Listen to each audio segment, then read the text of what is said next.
Hello বন্ধুরা, সবাই ভালো আছো তো? তো আজকে হচ্ছে বিপত্তারিণী পুজো। আর আমার না খুব ইচ্ছে ছিল জামালপুরে গিয়ে বিপত্তারিণী পুজো করার। তো সেই মতো আমি রাত 2টোর সময় উঠে পড়েছি। তারপরে 2টোর সময় উঠে স্নান টান করেছি। আর আমার মেয়েও উঠে গেছে। আমার মেয়ে বলছে, মা আমিও যাব। আর আমার খুব ইচ্ছে যে আমি জামালপুরে গিয়ে বিপত্তারিণী করবো। ওখানে তো প্রচণ্ড ভিড় হয়, আগে থেকে গিয়ে লাইন দিতে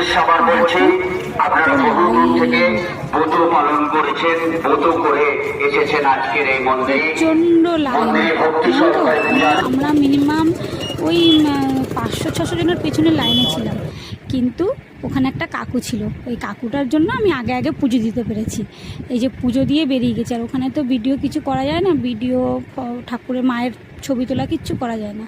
তো আমি পুজো দিয়ে আগে আমার গাড়িটাকে বেঁধেছি, কারণ আমার বর সবসময় এই গাড়ি নিয়ে চারিদিকে ছোটে। আমি আগে আমার গাড়িটার পুজো করে দিয়ে আমরা সবাই হাতে